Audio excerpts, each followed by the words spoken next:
Une jeune femme a disparu de chez elle dans des circonstances mystérieuses. Au premier abord, il semblait qu'elle était partie volontairement.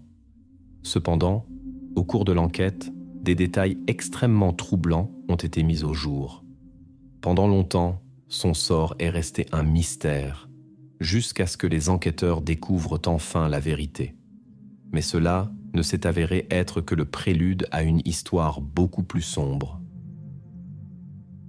Heather Church est née le 7 juillet 1978 dans la petite ville de Black Forest, dans l'État du Colorado aux États-Unis. Plus tard, ses parents ont eu 3 garçons et Heather a aidé à s'occuper d'eux dès son plus jeune âge. Elle était énergique et joyeuse, avait beaucoup d'amis et aimait passer du temps avec eux. Heather aimait aussi jouer du violon et était une excellente élève. Quand Heather était encore très jeune, ses parents ont décidé de se séparer. Elle et ses frères sont restés avec leur mère, tandis que le père a déménagé à Colorado Springs. Heather a beaucoup souffert de la séparation de ses parents, mais elle s'est efforcée de maintenir le contact avec son père. Après cet événement, elle a dû consacrer encore plus de temps à s'occuper de ses jeunes frères. Le 17 septembre 1991, Heather est restée à la maison pour s'occuper de son jeune frère. Sa mère avait emmené les 2 autres enfants à une réunion de scouts et prévoyait de rentrer dans la soirée. Pendant qu'elle attendait ses fils, elle a décidé d'appeler à la maison pour vérifier la situation. Heather lui a dit qu'elle et son frère regardèrent la télévision. Bien qu'il soit déjà l'heure pour le petit d'aller au lit, la mère leur a permis de finir de regarder l'émission et a demandé à Heather de mettre son frère au lit après. Elle a également annoncé qu'elle serait de retour vers 10 heures. Quand elle est arrivée à la maison vers 10h15, la femme a remarqué que presque toutes les lumières étaient éteintes. Cela lui a semblé étrange, car elle doutait que Heather soit allée se coucher avant son retour. À l'entrée, elle a constaté que la porte n'était pas verrouillée. La mère a supposé que Heather avait peut-être laissé sortir le chat et oublié de fermer la porte. À l'intérieur, la femme a vu un léger désordre, ce qui était inhabituel. Dans leur maison, il y avait toujours de la propreté et de l'ordre. Les enfants ne laissaient pas traîner les choses et rangeaient après eux. Mais maintenant, tout semblait différent. Par exemple, une chaise dans la cuisine était renversée et appuyée contre la table avec le dossier. Certains objets n'étaient là pas à leur place habituelle. Quand elle a regardé dans la chambre de son plus jeune fils, la femme l'a vu endormi dans son lit. Puis elle est allée dans la chambre de Heather, mais il n'y avait personne. Compte tenu de l'heure tardive et du fait que Heather était censée s'occuper de son petit frère, son absence semblait étrange. La mère a fouillé toute la maison, mais sans succès. Elle a appelé les amis de Heather et leurs parents, mais personne ne l'avait vue. La femme a cherché dans les environs, mais Heather n'était pas là non plus. La mère a alors décidé d'appeler la police. Elle a également appelé son ex-mari qui s'est immédiatement mis en route pour les rejoindre. La nouvelle de la disparition de Heather s'est rapidement répandue parmi les amis de la famille et beaucoup sont venus pour aider. Une partie des gens est restée avec la mère dans la maison, d'autres sont partis en voiture pour fouiller les rues. Leur maison se trouvait dans une zone isolée, entourée de champs, de routes de campagne et de forêts éparses. En raison de l'obscurité qui tombait, la recherche dans les environs était difficile. Lorsque la police est arrivée, des amis de la famille et des voisins s'étaient déjà rassemblés dans la maison. Les enquêteurs ont parlé à la mère, ont pris une photo de Heather et ont noté ses caractéristiques. Au début, la mère a mentionné un chemisier, mais l'a trouvé plus tard parmi les affaires de la maison. En examinant l'armoire de Heather, elle a remarqué qu'il ne manquait qu'un t-shirt Mickey Mouse. Le jeune frère, que Heather avait mis au lit, ne savait pas non plus où elle avait disparu. Il ne s'est réveillé que lorsque la mère est rentrée. La police n'a commencé la recherche active que le lendemain matin. Une vaste opération de recherche a été organisée autour de la maison, s'étendant sur plusieurs kilomètres. La plupart des voisins ont également été interrogés. Pendant ce temps, des experts ont examiné la maison pour trouver quelque chose d'important. La tâche était compliquée par le fait que de nombreuses personnes avaient été présentes dans la maison le soir de l'incident. Finalement, il n'y a eu aucune découverte significative. À un moment donné, la mère a voulu ranger l'une des pièces, mais en a été empêchée. On lui a expliqué que cela pourrait effacer d'éventuelles traces. C'est alors que la femme s'est souvenue de quelque chose d'intéressant. Lorsqu'elle cherchait sa fille dans la maison, elle avait remarqué quelque chose d'étrange. La moustiquaire sur l'une des fenêtres était mal placée. À l'époque, elle n'y avait pas attaché d'importance, mais pour les enquêteurs, c'est devenu un détail important. Les experts ont examiné attentivement la fenêtre et ont découvert plusieurs empreintes sur le cadre de la moustiquaire. Celles-ci ont été comparées aux empreintes de tous les habitants de la maison et des invités de la soirée. Il n'y avait pas de correspondance. Si auparavant on pensait que Heather aurait pu partir d'elle-même, on soupçonnait maintenant sérieusement qu'elle aurait pu être emmenée contre sa volonté. Selon la police, quelqu'un aurait pu entrer dans la maison par cette fenêtre et ensuite sortir avec Heather par l'entrée principale. On a appelé des experts avec des chiens pisteurs qui ont repéré une piste. Mais ici, un tournant inattendu attendait les enquêteurs. Initialement, ils pensèrent que le coupable avait conduit Heather hors de la maison et l'avait emmenée en voiture. Mais les chiens pisteurs ont pratiquement réfuté cette théorie. Ils ont suivi une piste de la porte d'entrée jusqu'à la rue, puis vers un petit étang à proximité. La police avait déjà examiné ce plan d'eau auparavant, mais n'avait rien remarqué d'inhabituel. Après que les chiens y aient à nouveau conduit, les experts ont mené une enquête plus approfondie, mais cette fois encore, ils n'ont trouvé aucun indice. Dans les jours qui ont suivi, les enquêteurs ont reçu une série de rapports sur des incidents suspects qui se sont tous avérés inutiles. Par exemple, on leur a signalé une voiture étrange qui suivait un bus scolaire, ainsi qu'un véhicule inconnu qui s'arrêtait plusieurs fois près de l'école locale. Les enquêteurs ont vérifié toutes ces informations, mais n'ont pu trouver aucun lien avec la disparition de Heather. Le premier suspect sérieux dans cette affaire était le père de Heather, Michael. Son ex-femme a dit à la police qu'il pouvait parfois être assez strict avec les enfants et réagir de manière excessivement dure en cas de mauvais comportement. Cependant, la femme a souligné que malgré son caractère impétueux, il aimait sincèrement ses enfants et tous avaient une bonne relation avec leur père. Les enquêteurs ont décidé de parler à Michael et il leur a raconté où il était le soir de la disparition. Après le travail, il était allé à la salle de sport, puis à l'église et enfin rentré chez lui. Là, il avait longtemps parlé au téléphone avec un ami, jusqu'à ce que son ex-femme lui annonce les nouvelles inquiétantes concernant sa fille. Les forces de l'ordre ont vérifié ces informations et se sont convaincus de leur exactitude, après quoi elles ont cessé de considérer le père comme impliqué dans l'incident. Plusieurs jours après la disparition, les enquêteurs n'ont pu trouver aucune piste importante. Ils ont poursuivi la recherche avec des centaines de volontaires. Les gens ont fouillé les rues, les champs et les forêts, mais sans résultat. Seule une montre-bracelet et quelques billets ont été trouvés par terre, mais leur lien avec la disparition de Heather n'a pas pu être confirmé. Le 4e jour, des hélicoptères se sont joints à la recherche, mais cela n'a pas non plus aidé. Des connaissances de la famille et d'autres personnes engagées ont distribué plus de 10 000 tracts dans les villes voisines, et les parents de Heather sont apparus à la télévision locale avec un appel à l'aide.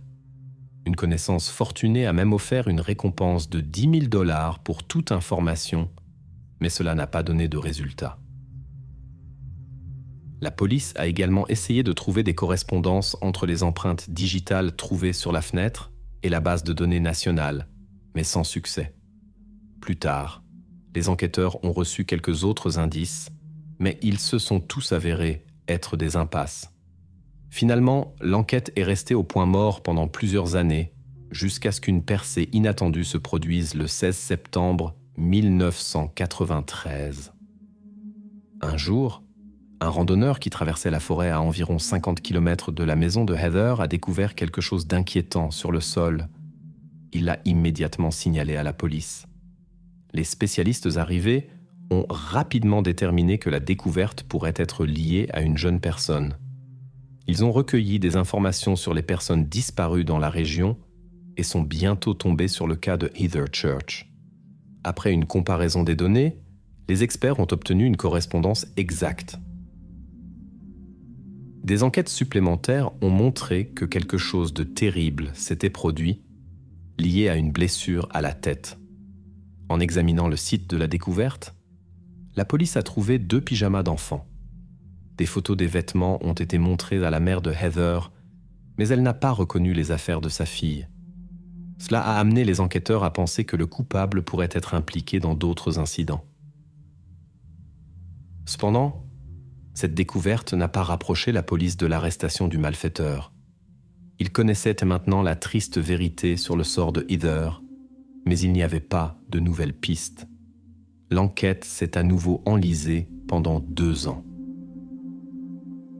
En 1995, un nouveau shérif a été nommé dans le département de police. En examinant les affaires non résolues, il a décidé de se concentrer sur l'affaire Heather Church et a chargé un enquêteur expérimenté. Celui-ci a immédiatement remarqué que l'équipe précédente n'avait entré les empreintes digitales du suspect, présumé que dans la base de données de l'État et dans la base de données générale du FBI. Cependant, il y avait un hic. Chaque État conservait ses données séparément, sans les partager avec les autres. Dans les États et le Canada voisins, avec lesquels il travaillait en étroite collaboration, il y avait pas moins de 92 bases de données différentes pour les empreintes digitales. Cela compliquait considérablement la recherche et l'échange d'informations importantes entre les différentes régions. L'enquêteur a décidé d'envoyer un échantillon de la maison des Church à chaque laboratoire. Il a envoyé les empreintes et a attendu les résultats. Après 10 jours, la percée tant attendue est arrivée. On l'a informé qu'il y avait une correspondance complète. Les traces appartenaient à Robert Brown, 43 ans. Ce nom était bien connu des forces de l'ordre de plusieurs États. Il avait été inculpé plusieurs fois pour vol de voiture et cambriolage en Californie et en Louisiane. Les enquêteurs ont immédiatement vérifié où il vivait au moment de l'incident avec Heather. La réponse était surprenante. Alors comme maintenant, l'homme vivait à seulement 800 mètres des Church. Plus encore, il était leur plus proche voisin, car les maisons de la région étaient très espacées. Cette découverte a choqué les enquêteurs.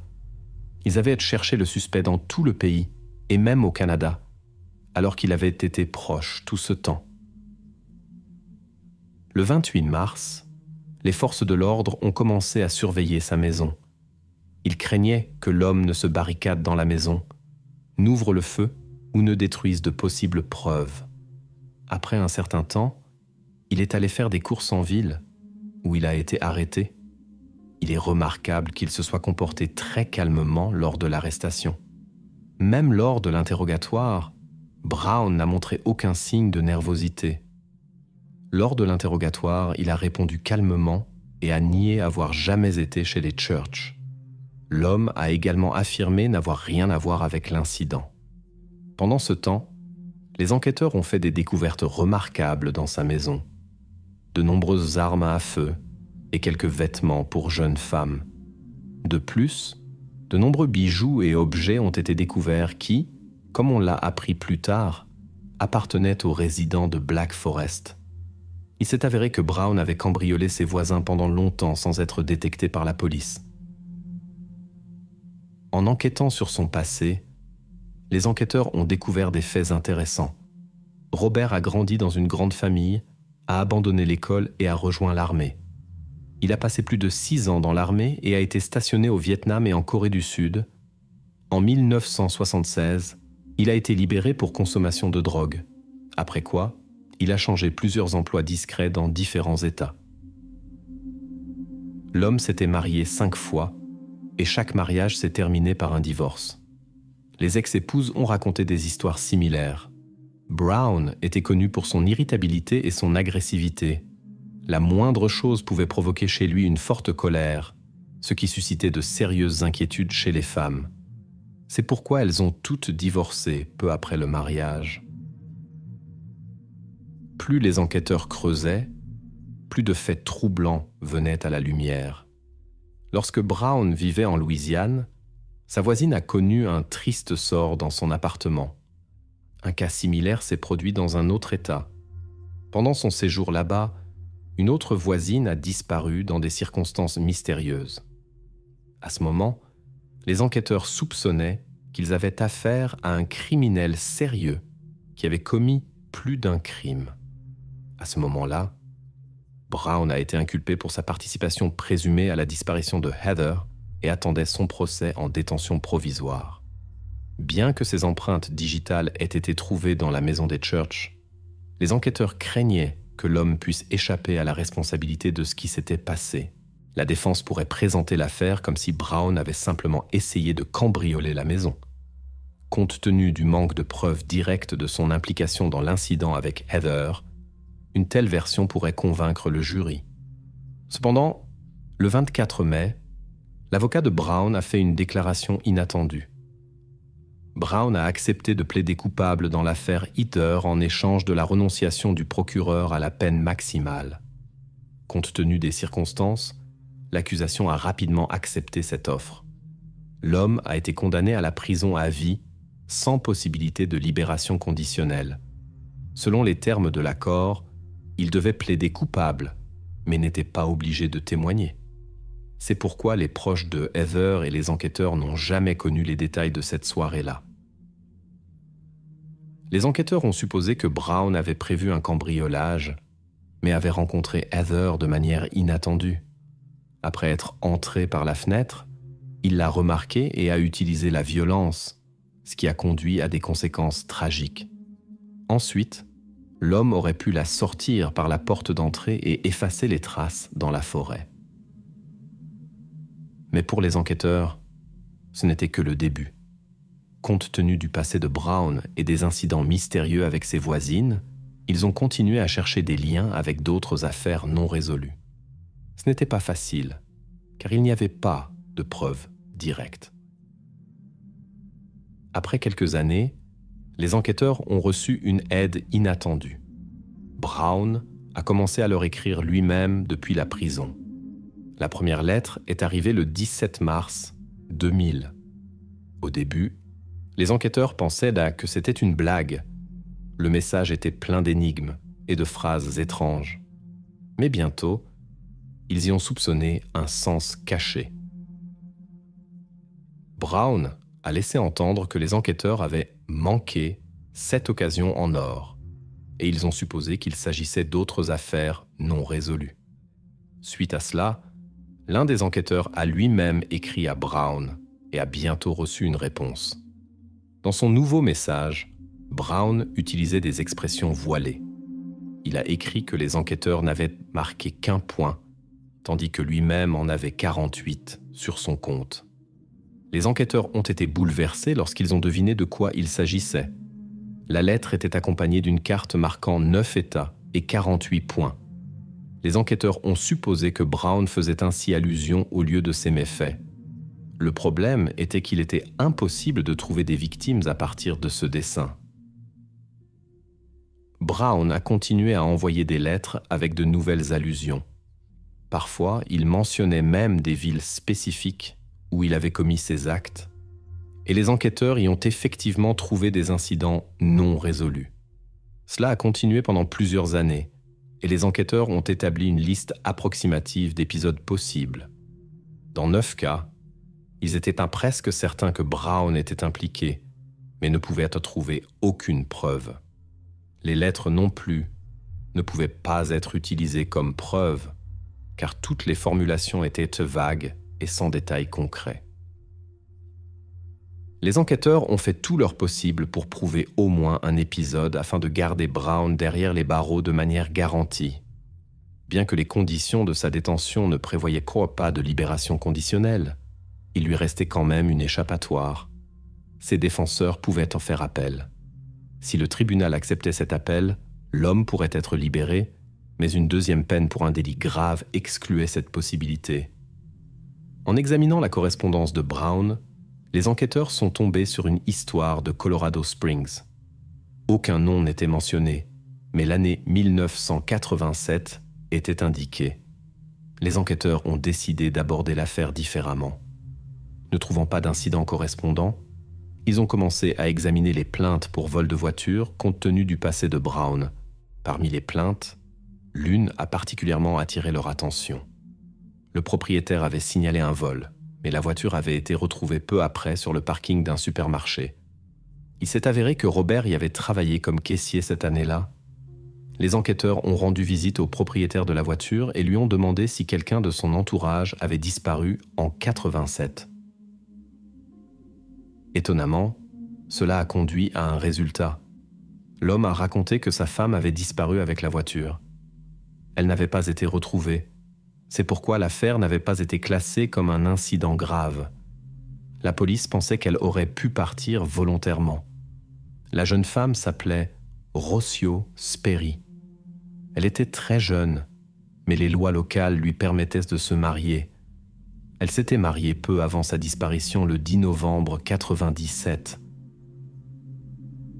Les enquêteurs étaient convaincus que Brown avait écrit précisément à son sujet, mais se sont à nouveau retrouvés sans preuve solide. En 2006, les enquêteurs ont décidé de lui rendre visite en prison pour en savoir plus. Quand il a entendu comment les enquêteurs avaient résolu cette énigme, il a été impressionné. Répondant à des questions ciblées, il a inopinément avoué un acte grave. Brown a raconté qu'il avait attiré la victime chez lui, où quelque chose d'irréversible s'était produit, et qu'il avait ensuite éliminé les preuves.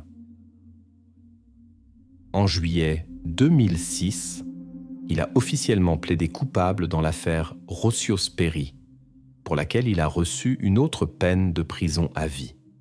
Ainsi, les enquêteurs ont atteint leur objectif d'exclure pratiquement sa libération. Cependant, ils étaient tous convaincus que Robert Brown était impliqué dans beaucoup plus d'affaires similaires. Mais l'homme lui-même a refusé de faire d'autres déclarations. C'est pourquoi aucune nouvelle accusation n'a suivi.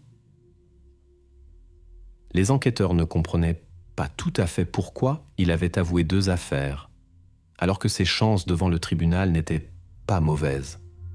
Probablement appréciait-il l'attention lorsqu'on parlait et écrivait dans tout le pays sur ces actes terribles. Robert est toujours en détention. Il a maintenant 69 ans. Peut-être qu'un jour, les enquêteurs réussiront à le lier à d'autres affaires non résolues.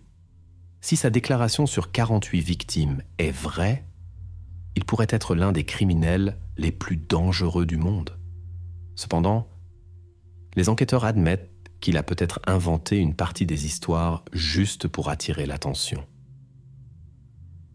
La mère de Heather a remercié les enquêteurs pour leur travail de longue haleine qui avait contribué à isoler une personne dangereuse de la société jusqu'à la fin de sa vie. Bien que la douleur de la perte n'ait jamais quitté la famille, elle a ressenti un certain soulagement qu'il ne puisse plus causer de tort à personne. Les imperfections du système juridique ou la simple négligence peuvent entraîner de graves conséquences. La vie montre que de nombreux criminels auraient pu être arrêtés avant que l'irréversible ne se produise. Malheureusement, la chance joue parfois en faveur de ceux qui enfreignent la loi. Comment expliquer autrement ce terrible incident qui a secoué la France ?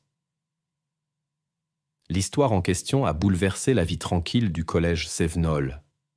Cet établissement privé d'élite, qui rappelle un internat, est situé au Chambon-sur-Lignon, en Haute-Loire, France. Ici, les élèves non seulement acquièrent des connaissances, mais vivent aussi loin de leur famille.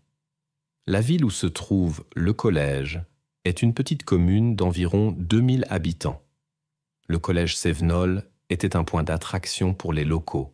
Presque tous y étudiaient ou y travaillaient. Le collège a ouvert ses portes en 1938 et a accumulé une riche histoire au fil des décennies. Cependant, Les événements de l'année 2011 ont laissé une trace indélébile dans la chronique de l'établissement éducatif. Cette année-là s'est avérée difficile pour le collège Sevenol. Des difficultés financières ont amené l'école au bord de la fermeture. La direction a essayé de toutes ses forces de maintenir l'établissement à flot. Malgré les problèmes, le collège Sevenol restait le centre éducatif le plus connu de la région. L'école coopérait avec l'État, mais la situation devenait de plus en plus précaire. Le nombre d'élèves diminuait. Il y avait un manque catastrophique d'argent.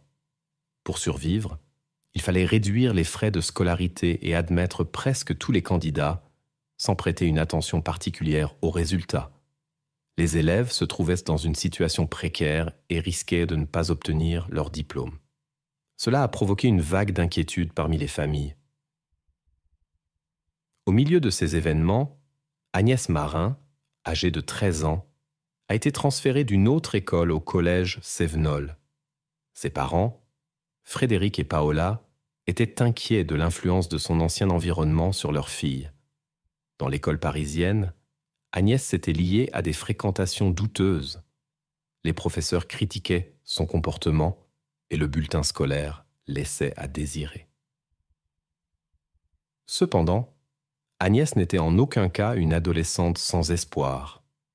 Malgré les problèmes de discipline, elle montrait de bons résultats dans toutes les matières. Elle prenait l'apprentissage au sérieux et rêvait de devenir réalisatrice. Les parents ont décidé de lui donner une chance pour un nouveau départ et ont postulé au collège Sevenol. Agnès avait une relation chaleureuse avec ses parents. Frédéric et Paola croyaient que la nouvelle école aiderait leur fille à développer son potentiel. Le déménagement à Sevenol signifiait pour Agnès une nouvelle classe, de nouveaux amis et un programme d'études un peu différent. Cependant, pour la jeune fille capable, cela n'a pas été un problème. Elle s'est rapidement intégrée dans le processus d'apprentissage. À cette époque, les parents d'Agnès travaillaient dans une banlieue de Paris et rendaient visite à leur fille toutes les 3 semaines. Agnès avait une apparence agréable et un caractère léger. Elle trouvait rapidement un lien avec son environnement. Dans le nouvel établissement d'enseignement, elle s'intégra sans effort dans le collectif et se fit des amis. La nouvelle école était un vaste campus entouré de forêts. Après le déjeuner, les élèves étaient généralement laissés à eux-mêmes et pouvaient se promener librement dans les environs. Beaucoup profitèrent de cette liberté et dépassèrent parfois les limites de ce qui était permis. Le 16 novembre 2011, après les cours et le déjeuner à la cantine, les élèves se dirigèrent comme d'habitude vers le centre de Chambon-sur-Lignon, une petite ville située à 15 minutes à pied du campus. Agnès était parmi eux. Les élèves devaient être de retour à 16h30. La plupart sont arrivés à l'heure ou avec un léger retard, mais Agnès n'était pas parmi eux. En tant qu'une des plus jeunes élèves, Agnès était sous la garde particulière de l'administration scolaire. Lorsque son absence fut connue, les enseignants contactèrent immédiatement les forces de l'ordre. Après l'arrivée des gendarmes, des groupes de recherche composés d'élèves, d'enseignants et de policiers furent formés. Ils fouillèrent la ville et les environs dans l'espoir de trouver Agnès. À minuit, lorsqu'il fit nuit, la recherche dut être interrompue. Les étudiants devaient se préparer pour la journée scolaire suivante. Malgré tous les efforts, Agnès n'a pas pu être trouvée. Aucune trace de son séjour dans la ville n'a non plus été découverte. Les enquêteurs ont poursuivi l'examen des zones adjacentes, mais la recherche était restée infructueuse. Ils ont interrogé des camarades de classe du cercle proche d'Agnès. Finalement, Estelle, une amie de la disparue, s'est manifestée. Elle avait passé du temps avec Agnès le jour de sa disparition. Estelle a rapporté qu'elle s'était rencontrée sur la place principale de la ville. Selon son témoignage, les amis ont marché un peu ensemble et se sont séparés vers 14h30. Après cela, Estelle n'a plus revu Agnès. Bien qu'Estelle fréquentât une école différente, les deux se rencontraient souvent et discutaient. Ces rencontres étaient devenues une routine pour elle. et il ne semblait y avoir rien d'inhabituel à cela. Le 17 novembre, les enquêteurs ont eu une nouvelle conversation avec Estelle. Étonnamment, son histoire a changé. Elle a indiqué qu'Agnès s'était blessée au pied pendant la promenade. C'est pourquoi elles étaient à non rester plus longtemps sur la place. Cependant, Estelle n'avait pas pu accompagner son amie car elle devait se dépêcher de rentrer chez ses parents. Selon sa déclaration, Agnès n'avait pas demandé d'aide et semblait vouloir rencontrer un jeune homme. Les amis se sont simplement dit au revoir et ont convenu d'une prochaine rencontre. Cette version a éveillé des doutes chez les enquêteurs. Ils ne comprenaient pas pourquoi Estelle n'avait pas immédiatement mentionné le jeune homme qui aurait pu être un indice important pour l'enquête. Les officiers ont essayé d'obtenir plus d'informations, mais Estelle n'en savait pas plus. Elle a admis avoir menti parce qu'Agnès prévoyait de faire quelque chose de répréhensible et avait demandé de ne pas révéler d'informations à son sujet. Cela semblait encore plus étrange. Pourquoi retenir des informations quand votre ami est porté disparu ? Le soupçon est apparu qu'Agnès avait peut-être simplement quitté l'école en raison de problèmes quelconques. Par conséquent, Estelle est devenue suspecte en raison de son mensonge. Son alibi a été minutieusement vérifié. Cependant, les paroles de la jeune fille ont bientôt été confirmées. Elle était effectivement rentrée chez elle après la rencontre, et des connaissances l'avaient vue en chemin. Le jour de la disparition, les amis s'étaient envoyé des messages et avaient prévu une rencontre pour le lendemain. La disparue utilisait un téléphone portable, mais l'avait apparemment éteint plus tard. Après cela, personne n'a pu contacter l'élève. Estelle a supposé que le téléphone d'Agnès était simplement à court de batterie et qu'elle-même était partie de chez elle, car elle n'aimait pas l'école et aurait apparemment prévu de le faire depuis longtemps. Cette version semblait de plus en plus probable. Dans l'enquête sur la disparition d'Agnès, les enquêteurs ont concentré leur attention sur un jeune homme avec qui elle voulait se rencontrer. Il s'est avéré qu'il s'agissait de Mathieu Moulinos, un lycéen de 17 ans. Le jeune homme pourrait détenir des informations importantes, ce qui a suscité l'intérêt des autorités policières. Lors d'une rencontre avec Mathieu, les policiers ont remarqué des égratignures fraîches sur son visage et ses mains. Des camarades de classe ont confirmé que les blessures étaient apparues le jour de la disparition d'Agnès. Le jeune homme lui-même a expliqué cela par une chute malheureuse dans un buisson de mur après une consommation excessive d'alcool lors d'une promenade en ville. La vérification de sa déclaration a soulevé des doutes. Des étudiants ont rapporté que Mathieu avait effectivement mentionné cette histoire, mais personne n'était convaincu de sa véracité. Selon des témoins oculaires, le jeune homme est sorti de manière inattendue de la forêt à côté du campus vers 17 heures, ce qui a suscité l'étonnement, car tous les autres étaient là déjà dans le bâtiment. Lorsque Mathieu a été interrogé à ce sujet, il s'est soudainement mis en colère et a perdu son sang-froid. En examinant le passé du suspect, les enquêteurs ont appris que Mathieu est originaire de Nages-Salorgue et a 2 sœurs cadettes. À l'école, il s'est fait remarquer par un comportement étrange et se tenait à l'écart. Il préférait le style vestimentaire gothique, se rebellait ouvertement contre les autorités et prônait un style de vie rebelle. Au lycée, Mathieu se vantait de ses compétences en piratage informatique et avait de mauvaises habitudes. Il socialisait mal et entrait souvent en conflit avec les autres. Pour satisfaire ses penchants nuisibles, le jeune homme commettait des délits mineurs. Les performances scolaires de Mathieu étaient si mauvaises qu'on voulait l'exclure des cours à 2 reprises. La moins grave de ces infractions était de regarder du contenu inapproprié sur l'ordinateur de l'école. Le comportement du jeune homme s'est manifestement détérioré avec le temps et il a eu des problèmes avec la loi. Dans ce contexte, Mathieu est devenu la figure principale dans l'affaire de la fille disparue. Les forces de l'ordre ont immédiatement remarqué le comportement inhabituel du jeune homme. Son caractère singulier était souvent noté par les gens de son entourage.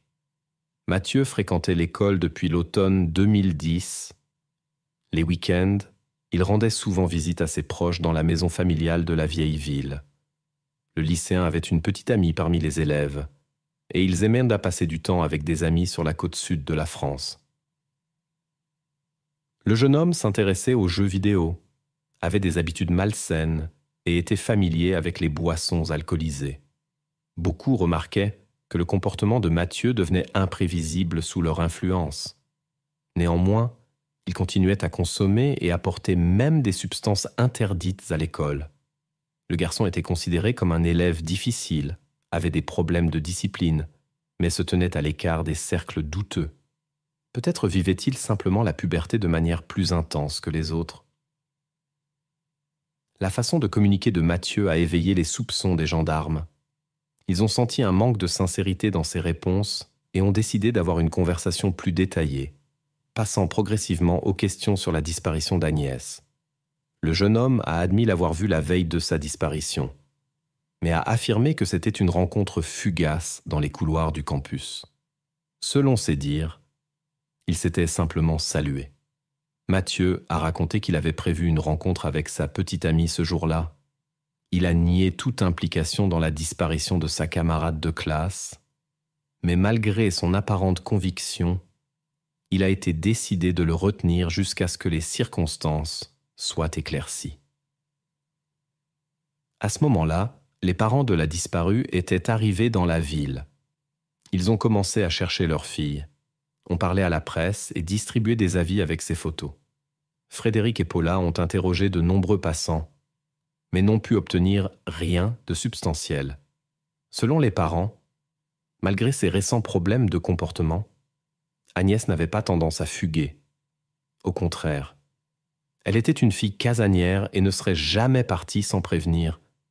Le maximum qu'elle aurait pu décider de faire aurait été une promenade avec des amis.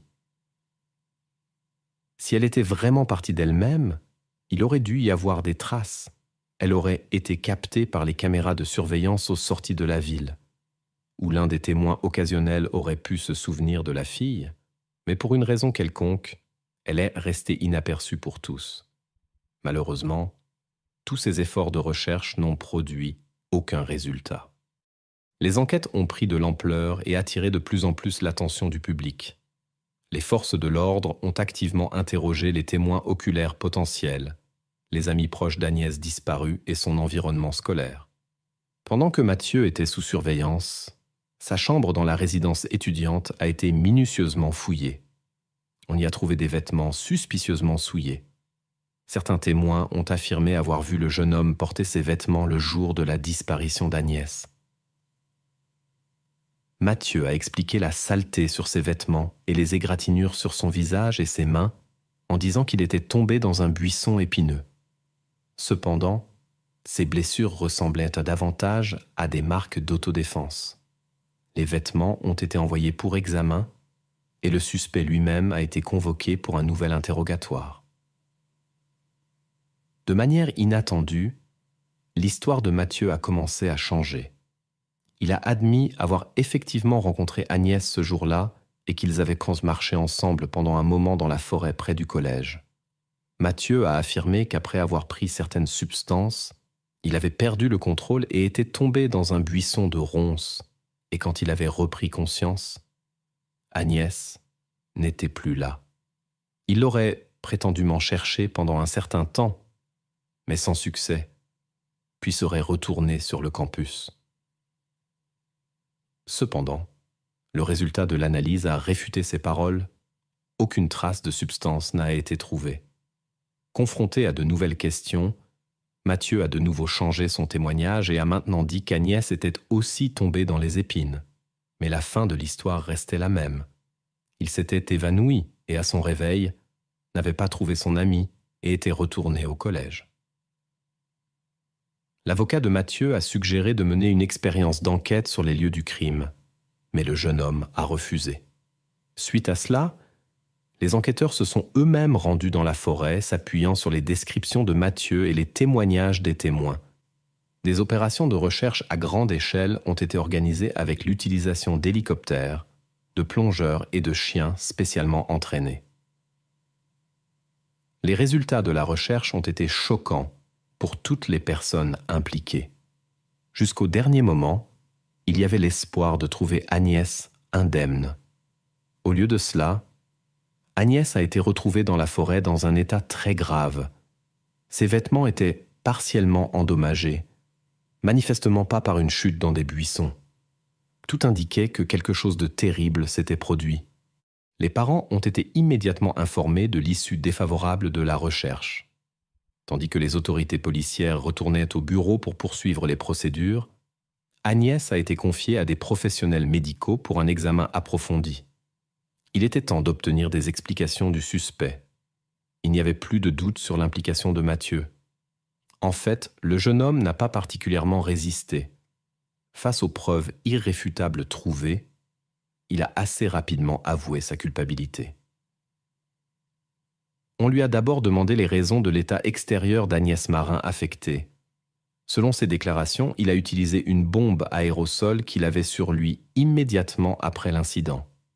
À l'aide de cette bombe, Mathieu a réussi à endommager ses vêtements, après quoi le jeune malfaiteur est simplement parti en espérant que les traces de l'incident disparaîtraient.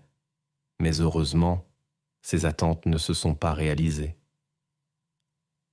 Lorsqu'il était avec Agnès dans la forêt, il a soudainement décidé de l'immobiliser. Pour cela, il a utilisé son jouet préféré de l'enfance, un yo-yo.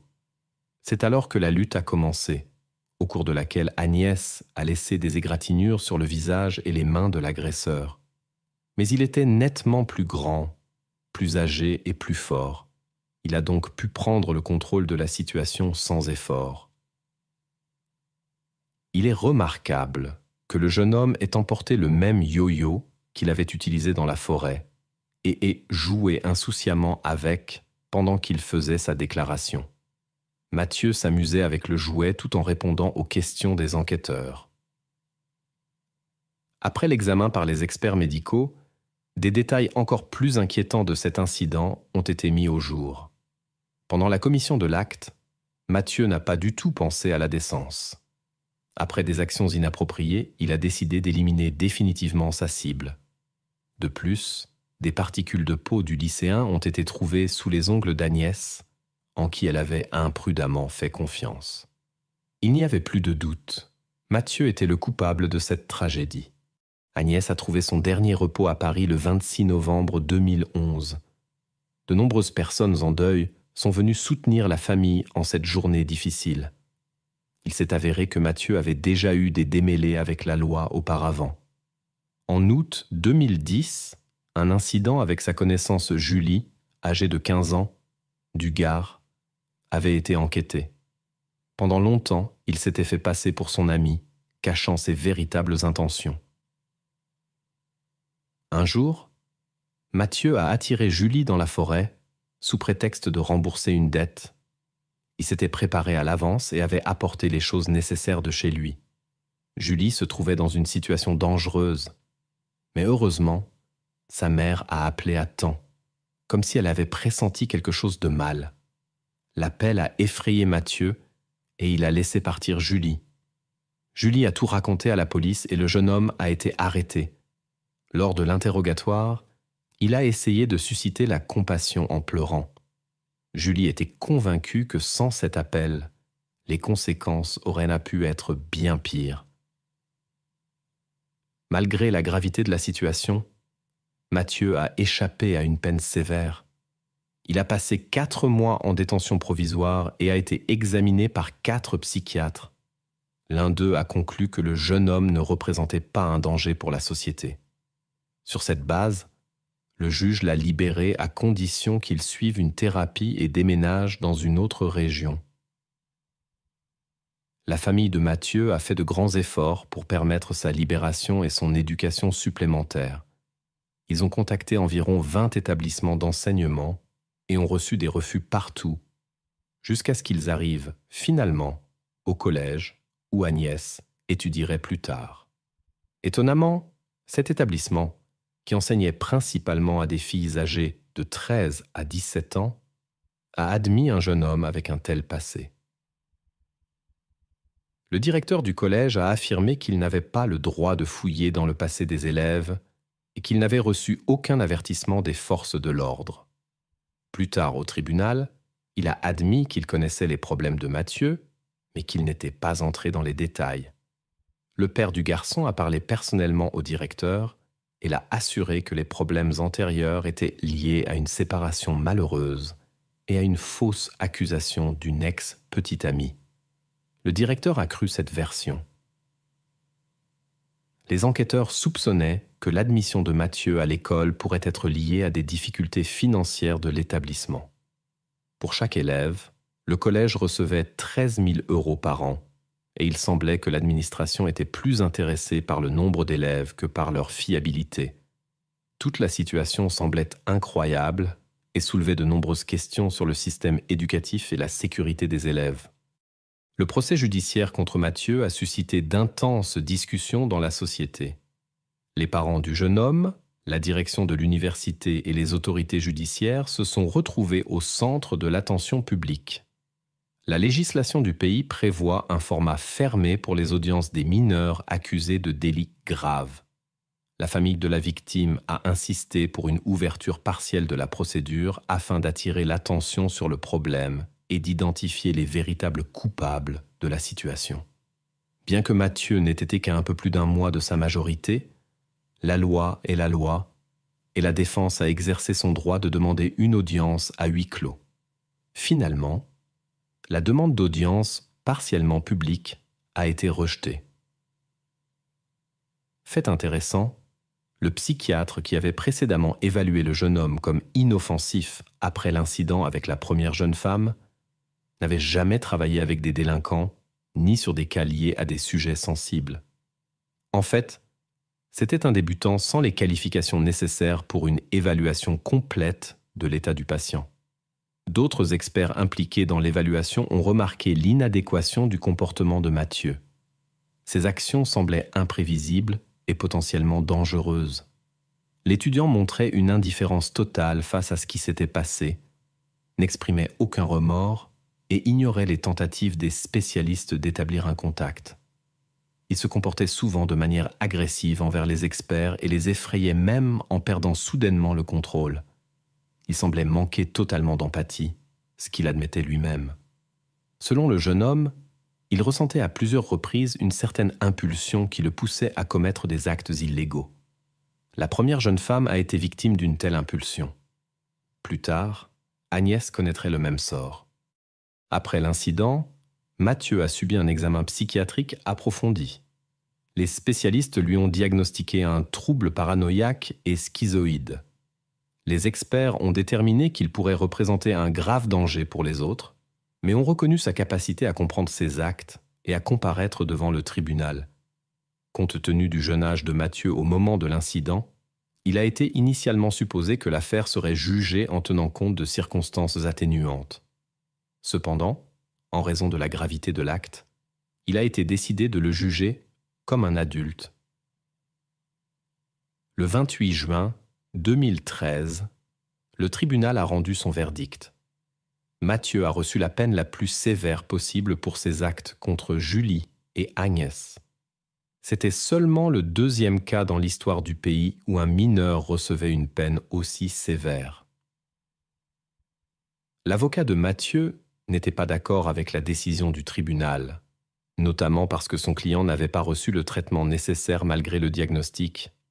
Le défenseur a fait appel et l'affaire a été programmée pour une nouvelle audience en septembre 2014.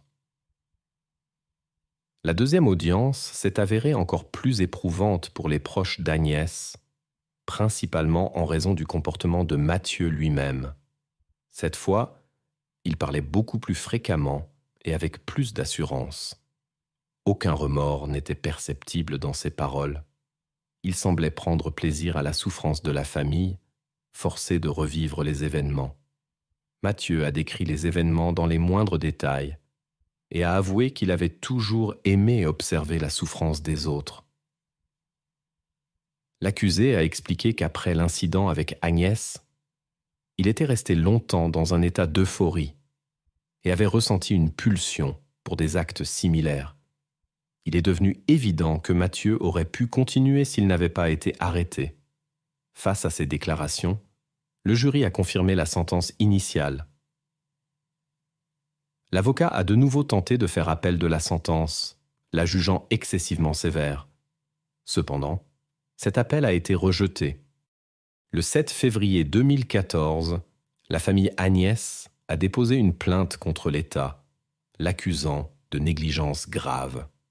Il croyait qu'en raison d'une série de défaillances systémiques, du psychiatre au juge, une personne aux tendances dangereuses avait été libérée, ce qui avait conduit à l'incident avec leur fille.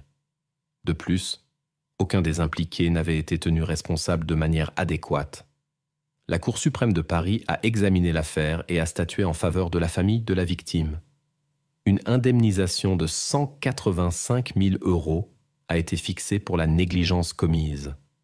Cependant, les parents ont souligné que leur objectif n'était pas la compensation financière.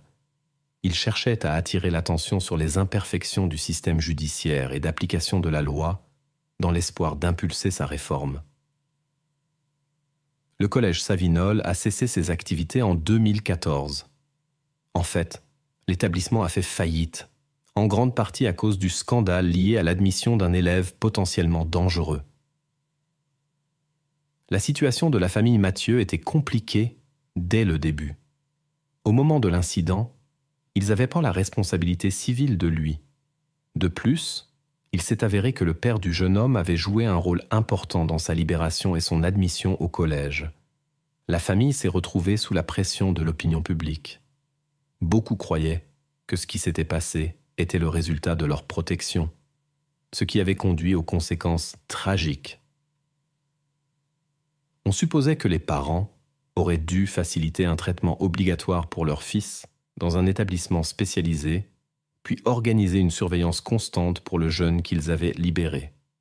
Au lieu de cela, ils l'ont simplement envoyé dans une école loin de chez eux, où pratiquement personne ne le surveillait. Par conséquent, le public a imputé aux parents une responsabilité indirecte pour ce qui s'était passé. Cependant, certains ont considéré ce cas comme une exception à la règle. Ils croyaient ça et que Mathieu souffrait d'un trouble mental et que les parents essayaient désespérément d'aider leur enfant, de le socialiser, sans réaliser l'ampleur du risque. C'est du moins ce que les parents eux-mêmes ont affirmé dans diverses interviews.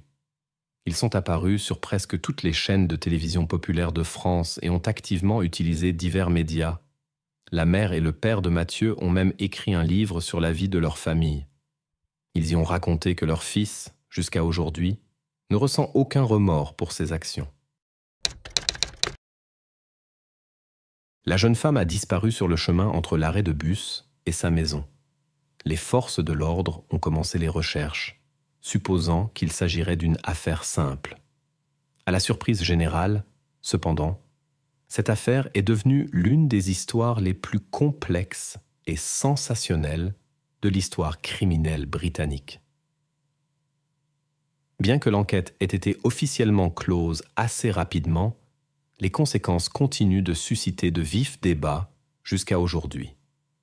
Helen McCart est née le 29 juillet 1965 dans la petite ville anglaise de Bootle. Bientôt, la famille Tass s'est agrandie avec un frère cadet dont Helen s'est occupée dès son plus jeune âge. Plus tard, les parents se sont séparés.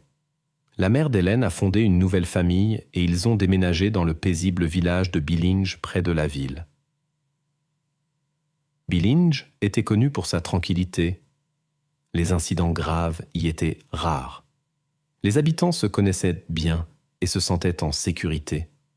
Helen a grandi dans cette atmosphère paisible, entourée d'amis et faisant la joie de ses parents par son comportement. Après avoir terminé ses études, la jeune femme a trouvé un emploi dans une compagnie d'assurance à Liverpool. Elle est restée vivre à Billinge et faisait la navette quotidiennement en train et en bus jusqu'au bureau. Le 9 février 1988, Helen est partie au travail comme d'habitude. À l'origine, elle et sa mère avaient prévu de déjeuner ensemble, car elles travaillaient à proximité l'une de l'autre. Mais le temps s'est soudainement dégradé. Un vent fort s'est levé et il a commencé à pleuvoir. C'est pourquoi elles ont décidé de reporter leur déjeuner commun à un autre jour. La mère d'Hélène rentrait habituellement à la maison plus tôt que sa fille. Peu avant la fin du travail, Hélène l'a appelée et lui a dit qu'elle avait un rendez-vous le soir. Elle a demandé de lui garder le dîner au chaud pour qu'elle puisse se préparer. Normalement, Hélène rentrait peu après 17 heures. Mais ce jour-là, elle était manifestement en retard, ce qui inquiétait sa mère. Peu après, les informations ont rapporté qu'un arbre était tombé sur les voies de chemin de fer à cause de la tempête, perturbant temporairement le trafic ferroviaire. Vers 19 heures, lorsque la mère s'est à nouveau inquiétée, elle a décidé d'appeler la compagnie ferroviaire. Après avoir expliqué la situation, elle a appris que le problème de l'arbre s'était produit dans une autre section et n'avait pas affecté l'itinéraire d'Hélène. À ce stade, la femme a commencé à s'inquiéter sérieusement pour sa fille. Hélène rentrait presque toujours à l'heure et informait toujours des retards. Malgré l'absence de téléphone portable, elle pouvait appeler depuis le travail ou depuis l'une des nombreuses cabines téléphoniques publiques. La mère pensait que quelque chose de désagréable aurait pu arriver à Hélène à cause de la tempête. Par exemple, la forte pluie et le vent auraient pu provoquer une chute et une blessure. La mère inquiète et son fils ont commencé à appeler les hôpitaux environnants, espérant trouver quelqu'un ressemblant à Hélène, mais leur recherche est restée vaine. Supposant que la fille s'était peut-être restée plus longtemps au travail, la femme a contacté le bureau. Là, on lui a dit qu'Hélène avait quitté le lieu de travail il y a plusieurs heures déjà. Les amis de la jeune femme n'avaient également aucune idée de l'endroit où elle pourrait se trouver. Alors, la mère, le beau-père et le petit ami d'Hélène ont décidé de partir eux-mêmes à sa recherche. Ils ont suivi l'itinéraire habituel de la jeune femme du travail à la maison. Hélène prenait toujours le même chemin. Elle montait dans le train à Liverpool, voyageait jusqu'à St. Helens, et de là, prenait le bus pour Wiston. Après n'avoir trouvé aucune trace d'Hélène, la famille s'est tournée vers la police.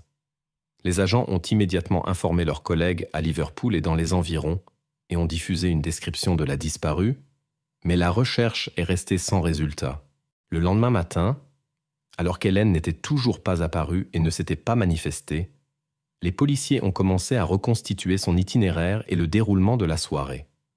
Ils devaient découvrir à quel point de son chemin la jeune femme avait disparu. Les enquêteurs ont fait appel au public pour obtenir de l'aide et ont interrogé les collègues d'Hélène, le personnel de la gare et les compagnies de bus. Finalement, ils sont arrivés à une conclusion inattendue. Les enquêteurs ont confirmé que la jeune femme avait effectivement pris le train puis le bus vers son village ce soir-là. Cela a créé de la confusion, car de l'arrêt à son appartement, il n'y avait qu'un pas. À peine 200 mètres. Les enquêteurs ont commencé à envisager la possibilité que quelque chose de désagréable soit arrivé à Hélène sur le chemin du retour, car s'il s'agissait d'un incident ordinaire, on l'aurait déjà trouvé. Ils ont commencé à vérifier l'entourage proche d'Hélène, car dans de telles situations, des connaissances sont souvent impliquées. Son petit ami et son beau-père avaient des alibis solides pour cette soirée. Les amis et connaissances de la jeune femme ont également été exclus du cercle des suspects. Avec des équipes de recherche de 120 agents, la police a soigneusement ratissé la zone entre l'arrêt et la maison d'Hélène. Ils cherchaient tous les indices possibles, vêtements ou objets qu'un étranger aurait pu perdre. En même temps, des informations sur la disparition de la jeune femme étaient diffusées dans les villages environnants. Des plongeurs ont examiné les eaux proches, tandis que des policiers faisèrent du porte-à-porte et interrogèrent les résidents. Ils ont également visité tous les magasins, pubs et cafés de Billing. La conversation avec le personnel du pub, George and Dragon, a fourni le premier indice, car cet établissement était situé près de la maison d'Hélène, et elle y allait occasionnellement avec des amis. L'enquête a révélé que le propriétaire de l'établissement avait refusé l'entrée du bar à Hélène quelques jours avant l'incident en raison d'un désagréable incident. Elle avait eu une altercation avec une cliente ivre qui avait accidentellement renversé une boisson sur elle. Hélène ne voulait pas se battre et est allée aux toilettes pour se rafraîchir, mais la femme l'a suivie et a montré un comportement agressif. La situation a tellement dégénéré que l'inconnu a essayé de frapper Hélène. Finalement, le propriétaire du bar a demandé aux deux de partir et de ne pas revenir. Pour éclaircir cette histoire, les agents se sont rendus au bar le lendemain pour parler au propriétaire Ian Sims. De plus, cet endroit se trouvait exactement sur le chemin d'Hélène entre l'arrêt de bus et sa maison. Ian a raconté cette soirée et a expliqué qu'il avait dû demander aux deux femmes de partir pour ne pas déranger les autres clients. Pendant la conversation, le bar s'est rempli de gens et est devenu bruyant. Les policiers ont suggéré à Ian de poursuivre la conversation au poste, où ce serait plus calme. Et puis quelque chose d'étrange s'est produit. L'homme est devenu visiblement nerveux, a refusé d'aller avec eux et a essayé de mettre fin à la conversation. Cela a éveillé les soupçons des enquêteurs. Pourrait-il avoir quelque chose à voir avec la disparition d'Hélène ? Ils ont décidé d'examiner de plus près la personnalité d'Ian et ont appris sa réputation de coureur de jupons. Malgré son statut familial et ses deux enfants, Ian flirtait constamment avec d'autres femmes et tous les locaux le savaient. Les forces de l'ordre ont également découvert que cet homme accordait souvent une attention particulière à Hélène. Quand elle visitait son établissement, il lui offrait des friandises gratuites et essayait d'engager la conversation. Mais la jeune femme ne montrait aucun intérêt. Ce comportement d'un homme marié avec deux enfants lui semblait étrange. Les enquêteurs lui ont rendu visite à nouveau et se sont renseignés sur ce qu'il faisait le soir de la disparition d'Hélène. L'homme a raconté qu'il avait passé du temps avec une proche connaissance dans la pièce, au-dessus de son établissement. Selon ses dires, il y passait souvent la nuit car il était préoccupé par la sécurité de son entreprise. Les enquêteurs ont parlé à la dame mentionnée, et là, une découverte inattendue les attendait. La femme a déclaré qu'ils avaient effectivement convenu de se rencontrer vers 7 heures du soir. Cependant, ce jour-là, il l'avait appelée et lui avait demandé de venir beaucoup plus tard. Finalement, elle est apparue vers 7h30, mais le propriétaire n'était pas là. Il n'est revenu que peu avant 11 heures. Cela semblait extrêmement suspect. Manifestement, Ian n'avait pas dit la vérité à la police sur son emploi du temps, ce qui a immédiatement attiré l'attention des enquêteurs. Un autre détail a frappé les enquêteurs comme inhabituel. Des marques fraîches étaient visibles sur le cou de l'homme. Il a expliqué les avoir reçues lors d'une dispute avec sa femme lorsqu'elle a appris son aventure. Cependant, en parlant avec la femme, celle-ci a nié avoir touché son mari de quelque manière que ce soit. Les policiers ont de nouveau parlé à Ian et son histoire a changé. Il affirmait maintenant que les marques s'étaient produites lorsqu'il avait séparé Hélène et une autre cliente ivre le soir où il y avait eu une altercation dans le pub. Les enquêteurs ont parlé à la femme mentionnée et elle n'a pas non plus confirmé cette histoire. Selon ses dires, il n'y avait pas eu de bagarre et aucune d'entre elles n'avait laissé de marque sur le propriétaire du bar. Bientôt, la police a eu un témoin qui leur a fourni des informations troublantes. Le soir où Hélène a disparu, il marchait dans la rue et a soudainement entendu un cri aigu de femme. Le son venait directement du bar, mais s'est rapidement tu. Compte tenu de toutes les circonstances, les enquêteurs ont commencé à suspecter qu'Ian Sims pourrait être lié à la mystérieuse disparition de la jeune femme. Cependant, il continuait à tout nier. Les enquêteurs avaient besoin de preuves solides pour le lier à l'affaire, sinon ils se retrouveraient dans une impasse. Lors de l'examen du véhicule d'Ian, les agents ont fait 2 découvertes troublantes. La première était plusieurs taches d'origine inconnues. La seconde était une boucle d'oreille de femme sur le plancher du véhicule. Le bijou a été montré à la mère d'Hélène, qui l'a identifié avec certitude comme appartenant à sa fille. Suite à cela, Ian a été arrêté pour suspicion d'implication dans la disparition d'Hélène, bien que son sort soit encore incertain. lors de la perquisition du bar et de l'appartement au premier étage, de nouvelles preuves ont été trouvées. Dans les deux endroits, on a découvert des traces à peine visibles qui avaient apparemment été essuyées.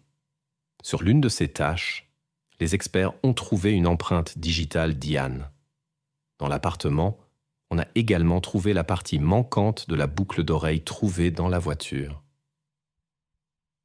Malgré les preuves recueillies, l'homme continuait à tout nier. Les enquêteurs soupçonnaient que quelque chose de grave était arrivé à Helen, mais ils devaient la trouver. Sinon le tribunal pourrait acquitter Ian. Ils supposaient que les traces dans le bar, l'appartement et la voiture étaient liées à la jeune femme. Cependant, à cette époque, on commençait seulement à utiliser les analyses ADN en criminologie, et effectuer une telle enquête n'était pas simple.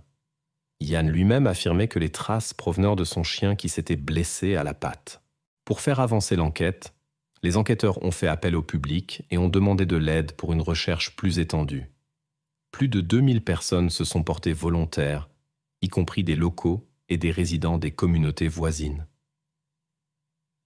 Les volontaires, avec les forces de l'ordre, ont soigneusement fouillé les environs de Billinge, y compris les forêts et les champs. Bientôt, une nouvelle piste est apparue dans l'affaire, mais elle n'a pas été découverte par un volontaire. À 25 km du village, dans la localité de Hollins Green, un homme promenant son chien a remarqué une serviette avec des taches suspectes sur le sol. En y regardant de plus près, il a trouvé une autre serviette similaire et plusieurs têtes d'oreiller. À côté se trouvait un des chaussettes d'homme, un pull et des sous-vêtements. Sur certains vêtements, on pouvait voir des traces inquiétantes. L'homme a signalé la découverte à la police et les objets ont été emportés pour examen. Il y avait cependant une complication. En raison de la distance par rapport à Billinge, des agents d'un autre service sont venus sur les lieux. Ils n'ont pas établi de lien entre cette découverte et la disparition d'Helen McCourt. Pour cette raison, les enquêteurs chargés de sa recherche n'étaient même pas au courant de la découverte de ces objets. Finalement, les policiers ont bien reconnu un lien entre ces affaires. L'inscription sur le pull trouvé les a aidés. Sur l'objet trouvé, il y avait une inscription faisant la publicité d'une marque de bière qui était justement en promotion dans le bar George and Dragon. Quand les enquêteurs l'ont appris, ils ont soupçonné que tous ces objets appartenaient très probablement à Ian Sims. Les enquêteurs avaient de nombreux échantillons à analyser, mais il manquait une pièce cruciale pour demander un examen plus détaillé. En 88, ces méthodes n'étaient pas encore largement répandues. La police a décidé de comparer les échantillons du bar, de la voiture de Sims et des objets trouvés avec les analyses des proches parents d'Helen, ses parents et son jeune frère. Les résultats ont montré une correspondance très étroite, garantissant pratiquement une relation familiale. Cela a renforcé la conviction des enquêteurs que les traces appartenaient à Helen et pointaient clairement vers l'implication d'Ian dans sa disparition. Le problème était que les tribunaux en Grande-Bretagne rendaient très rarement des verdicts de culpabilité dans de tels cas sans la preuve principale.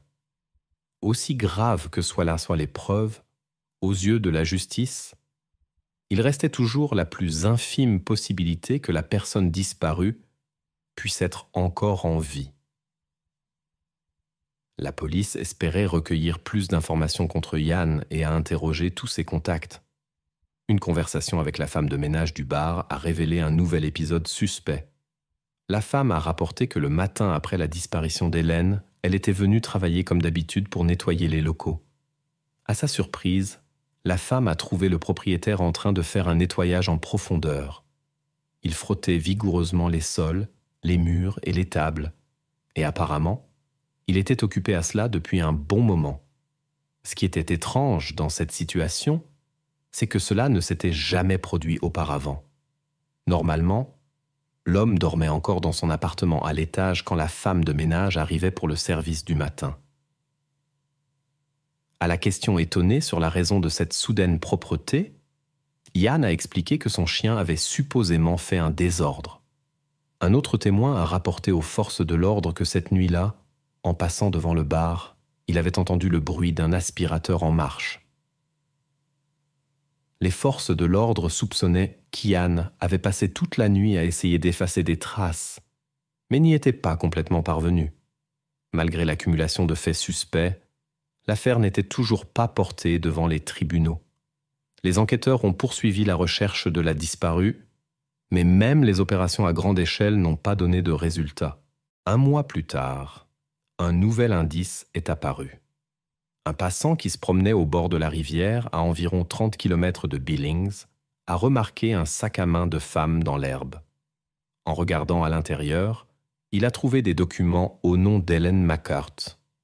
Les policiers arrivés sur les lieux ont bientôt trouvé plus de preuves.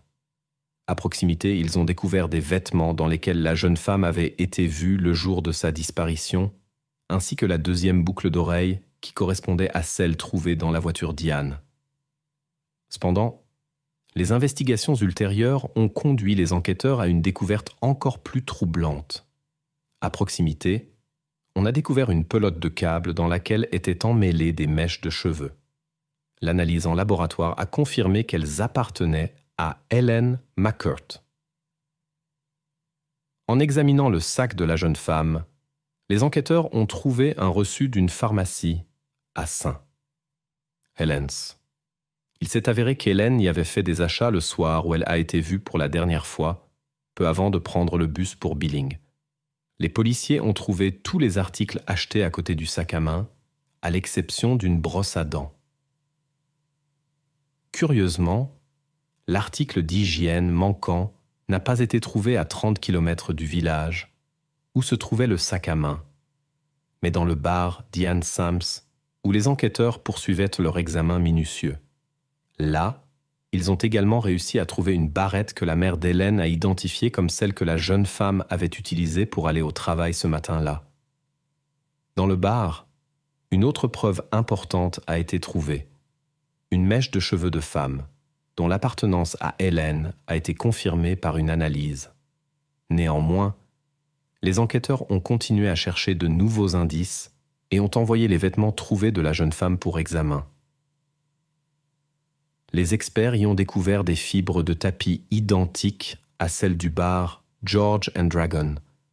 De plus, ils ont trouvé des traces de poils du chien Diane sur les vêtements. Ensuite, les experts ont examiné 2 bagues et un bracelet qui avaient été retirés à l'homme après son arrestation. Ils y ont trouvé des traces de terre correspondant au sol de la zone où les serviettes sales et les affaires de George avaient été trouvées auparavant. Bientôt, une autre pièce à conviction est apparue. Près de la petite ville de Rixton, à 24 km de Billings, une pelle a été trouvée. Il s'est avéré qu'elle appartenait à Ian Sims et avait probablement été utilisée en relation avec la disparition d'Hélène. Cependant, malgré les efforts de centaines de volontaires, on n'arrivait toujours pas à trouver la jeune femme elle-même. Face aux nombreuses preuves, les proches d'Hélène ne doutaient-y guère d'une issue tragique. Cependant, l'absence de confirmation définitive les empêchait de faire leurs adieux de manière appropriée et d'être sûrs que le coupable serait justement puni. Ian niait obstinément son implication dans l'incident, mais finalement, l'affaire a été portée devant les tribunaux.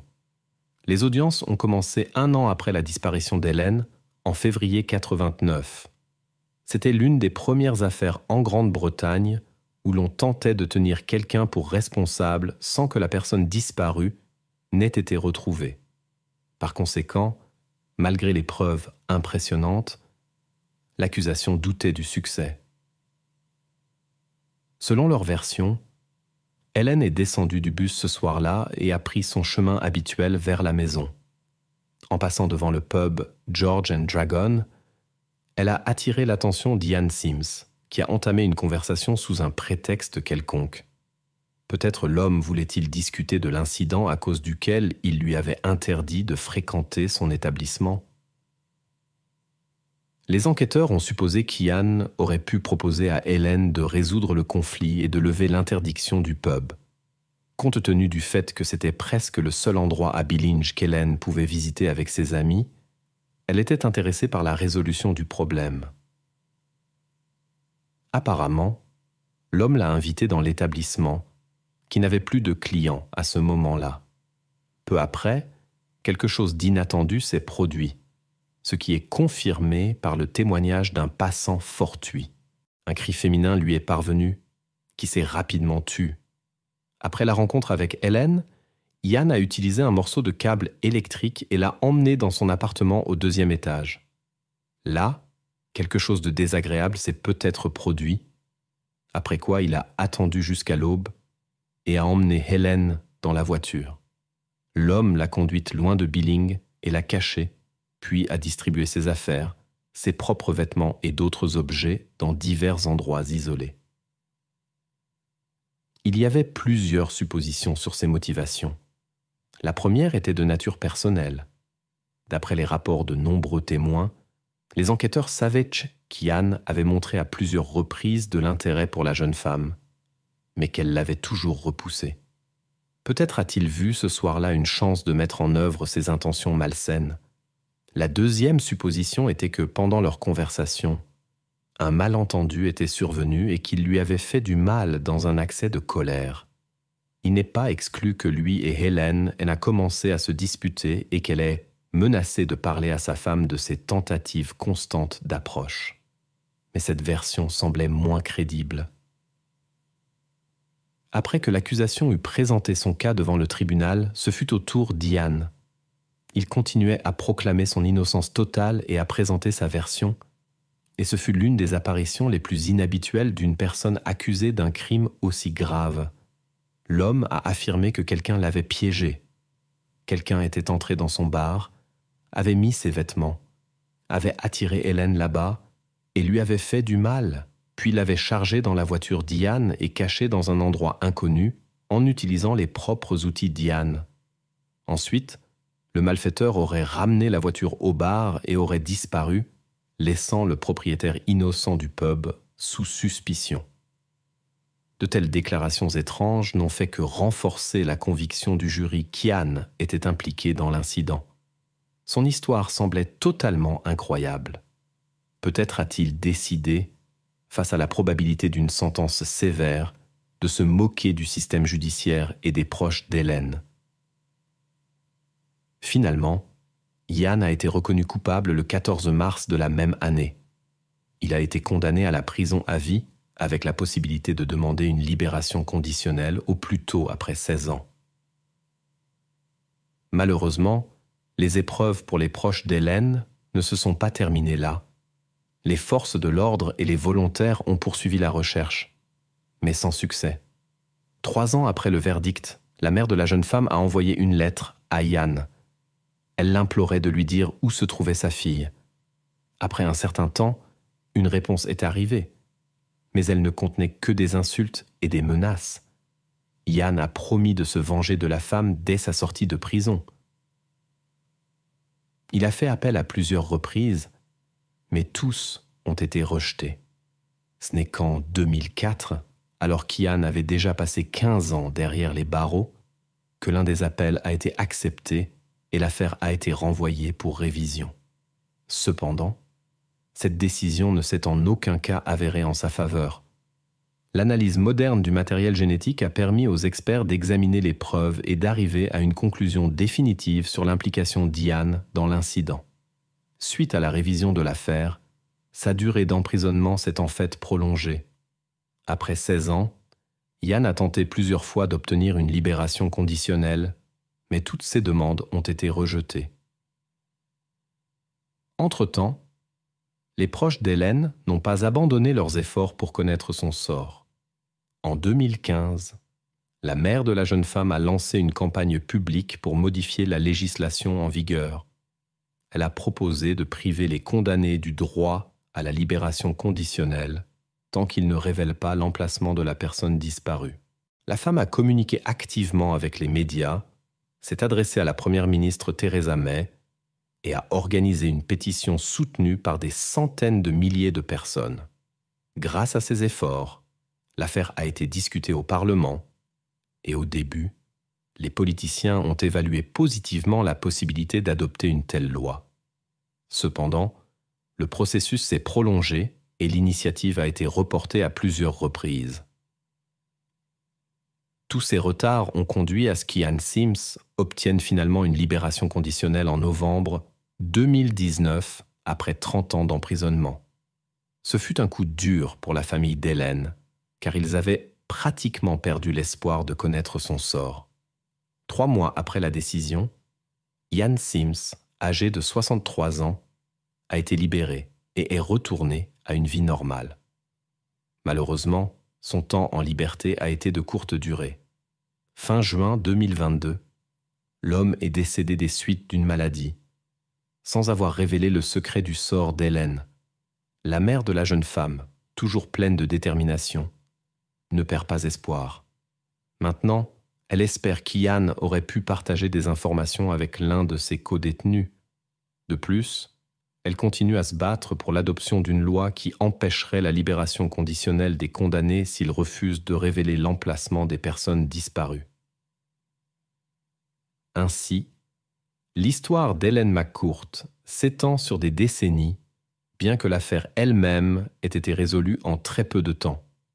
Malgré des preuves irréfutables contre le coupable, il a obstinément gardé le silence sur des détails importants qui auraient permis aux proches d'Helen de faire leurs adieux et de commencer à guérir leurs blessures émotionnelles. Elle quitta la maison et disparut sans laisser de traces. Ce n'est que 62 ans plus tard qu'on put découvrir ce qui lui était arrivé. Une jeune femme a quitté son domicile et depuis lors, son lieu de séjour est inconnu. L'opération de recherche s'est déployée à une échelle sans précédent et est devenue l'une des plus importantes de l'histoire du pays. Au cours de l'enquête, les enquêteurs ont fait de nombreuses découvertes inattendues et troublantes, chacune ne faisant que compliquer davantage le mystère. Les années ont passé, des générations d'enquêteurs se sont succédées, mais l'affaire est restée non résolue. Elle est devenue une sorte de légende dans la criminalistique, un symbole de mystère non résolu. Et maintenant, après 62 ans de recherche et d'enquêtes acharnées, les enquêteurs ont finalement réussi à lever le voile du mystère et à découvrir ce qui est réellement arrivé à la femme disparue ce jour fatidique. Candy Rogers est née le 18 juillet 1949 à Spokane, Washington. Sa naissance était la seule pour la famille, mais peu après, ses parents ont divorcé. Malgré le divorce, le père de Candy est resté vivre à proximité, ce qui leur permettait de se voir souvent. Candy a grandi joyeuse et pleine d'énergie. Elle aimait passer du temps avec ses amis en plein air, profiter de la nature et jouer avec son chien bien-aimé. En particulier, Candy rêvait de rejoindre l'organisation Campfire Girls. C'était une association populaire à l'époque, similaire aux scouts, mais destinée aux filles. Les participantes apprenaient des compétences utiles, faisèrent des randonnées et passèrent du bon temps ensemble.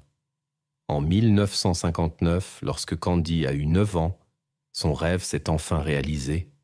Elle est devenue membre de cette organisation. L'une des tâches des participantes était la vente de bonbons. La direction leur donnait régulièrement des boîtes de friandises que les filles devaient proposer aux habitants des maisons environnantes. Le vendredi 6 mars, Candy devait le faire après l'école. Après l'école, elle est rentrée chez elle, a déjeuné, a joué avec le chien, puis vers 16 heures, a pris environ 8 boîtes de bonbons et est sortie. Le plan de Candy était simple. Aller dans les maisons les plus proches et proposer des friandises aux voisins pour qu'ils les achètent. D'autres filles devaient également vendre dans cette zone, mais elles avaient réparti les rues entre elles à l'avance pour ne pas se gêner mutuellement. Lorsque plusieurs heures se sont écoulées et que Candy n'était toujours pas revenue, sa mère a commencé à s'inquiéter. Candy devait rentrer à la maison à 18 heures, mais cette fois, elle était en retard.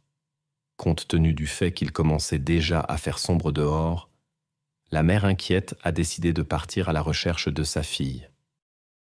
Candy avait disparu sans laisser de traces. Le grand-père a fouillé tout le quartier, mais sa petite fille était introuvable. Peu à peu, des amis de la famille et des voisins se sont joints aux recherches pour aider. Cependant, malgré tous les efforts, aucun indice n'a pu être trouvé. Finalement, la mère de Candy a décidé de s'adresser aux autorités policières. À ce moment-là, il faisait déjà nuit, et l'inquiétude concernant le sort de Candy augmentait. Les forces de l'ordre se sont immédiatement jointes à la recherche et ont commencé à interroger les résidents. Il s'est avéré que Candy n'avait vendu qu'une boîte de bonbons. Cela suggérait que quelque chose aurait pu se produire peu après qu'elle ait quitté la maison. Cependant, un résident a affirmé avoir vu Candy vers 18h30 dans une rue latérale. Cela semblait étrange, car la mère de Candy cherchait déjà sa fille à ce moment-là. Le grand-père a également partagé une observation intéressante. Lorsqu'il cherchait sa petite fille dans la même rue dont le témoin avait parlé, il a failli être renversé par une voiture qui passait à grande vitesse. Le conducteur est même monté sur le trottoir. Le grand-père n'a pas pu voir la plaque d'immatriculation, mais il se souvenait qu'il s'agissait d'une Ford verte de l'année 1953. Les enquêteurs ont lancé un avis de recherche pour ce véhicule, mais n'ont pas pu le trouver. 1 heure plus tard, vers 9h du soir, ils ont découvert plusieurs boîtes de bonbons éparpillées au bord de la route, près d'un pont. Il était évident que les boîtes appartenaient à Candy, et cette découverte n'a fait qu'intensifier l'inquiétude générale. Les forces de l'ordre ont concentré leurs recherches sur cette zone et ont commencé à fouiller les 2 rives de la rivière ainsi qu'une petite zone boisée des 2 côtés. La recherche a duré toute la nuit, mais est restée sans résultat. Au matin, les nouvelles de la disparition de Candy sont apparues dans les journaux locaux et bientôt les médias de tout l'État ont rapporté l'incident. En l'an 1959, la disparition soudaine d'une personne près de son domicile était un événement extraordinaire qui se produisait très rarement. Les habitants de la ville n'avaient pas été confrontés à de tels incidents depuis de nombreuses années, ce qui fit que l'événement suscita une profonde inquiétude dans toute la population. Au premier rayon du soleil, les forces de l'ordre intensifièrent leur opération de recherche et firent appel à des forces supplémentaires, des patrouilles à cheval, des groupes avec des véhicules tout-terrain et même l'armée qui effectua l'observation aérienne par hélicoptère participèrent à la recherche. Un grand nombre de volontaires de Spokane et des environs se joignirent également à l'opération de recherche. Au total, plus de 1000 personnes participèrent à la recherche, ce qui fit de cette opération l'une des plus importantes de l'histoire du pays. La zone de recherche couvrait un rayon de 18 km autour de la maison de la fillette, mais ses traces ne purent être trouvées. Le même jour, un autre incident tragique se produisit. Un hélicoptère de recherche heurta des lignes électriques et s'écrasa. Cet accident eut des conséquences tragiques pour 3 des 5 membres d'équipage. Malgré l'absence de résultats, l'opération de recherche se poursuivit pendant de nombreux jours. Les agents des forces de l'ordre travaillèrent 24 heures sur 24, se relayant, dans l'espoir de retrouver Candy. Dans les premiers jours de la recherche, les enquêteurs reçurent environ 750 indices sur d'éventuelles pistes. Chacun fut soigneusement vérifié, mais malheureusement, aucun ne conduisit à une percée dans l'enquête. Un peu plus de 2 semaines plus tard, 2 soldats d'une base locale se sont rendus dans la forêt à l'ouest de Spokane. Lors de leur promenade, ils ont remarqué une chaussure d'enfant sur le sol, ce qui leur a immédiatement rappelé la disparition de Candy. Beaucoup de leurs collègues avaient là participé à la recherche de la fillette. Cette histoire était donc sur toutes les lèvres. La découverte a été immédiatement signalée aux enquêteurs, qui ont montré la chaussure au grand-père de Candy. Il a confirmé qu'il s'agissait effectivement des affaires de sa petite fille. Des opérations de recherche intensives ont alors commencé dans la forêt. Peu après, l'un des officiers a découvert Candy dans les buissons, couverte de branches de pin. Les experts ont constaté que la fillette ne respirait pas. Ils ont conclu que la cause était, selon eux, l'asphyxie, provoquée par un morceau de tissu de sa propre jupe. Des marques trouvées sur la fillette indiquaient qu'elle avait été retenue contre son gré. Cependant, aucun dispositif de contention n'a été trouvé à proximité. De plus, il y avait des signes que Candy avait été traitée de manière inappropriée. À proximité, on a trouvé une housse de siège de voiture verte, mais son lien avec l'incident n'a pas pu être établi. Une petite tache violette avec une odeur de chewing-gum au raisin a été remarquée sur les vêtements de Candy, mais la signification de ce détail est également restée floue. Sans preuve substantielle, les enquêteurs agissaient pratiquement à l'aveugle. Ils ont vérifié les indices entrants et examiné l'implication possible de centaines de personnes, des voisins aux suspects et aux délinquants condamnés. Bientôt, leur attention s'est portée sur Alfred Graves, âgé de 50 ans. La raison du soupçon était inhabituelle. L'homme est décédé le jour même où Candy a été retrouvée. Cela s'est produit dans sa voiture, non loin de l'endroit où les boîtes de bonbons ont été trouvées. De plus, il vivait à seulement quelques centaines de mètres de la maison de la fillette. Dans la voiture d'Alfred, ils ont trouvé une corde et des épingles à cheveux pour femmes. Lors de la perquisition de son appartement, de nombreuses coupures de journaux sur des crimes contre des femmes et des filles ont été trouvées. Il s'est avéré que de nombreuses femmes l'accusaient de comportements inappropriés et sa femme le soupçonnait même d'être impliqué dans la disparition de Candy. Malgré cette chaîne inquiétante de faits, les enquêteurs n'ont pas pu trouver de preuves convaincantes liant Alfred à l'incident. Ils hésitaient à l'innocenter, mais il n'était pas non plus possible de confirmer sa culpabilité. Les enquêteurs ont poursuivi leurs investigations et examiné constamment de nouveaux suspects.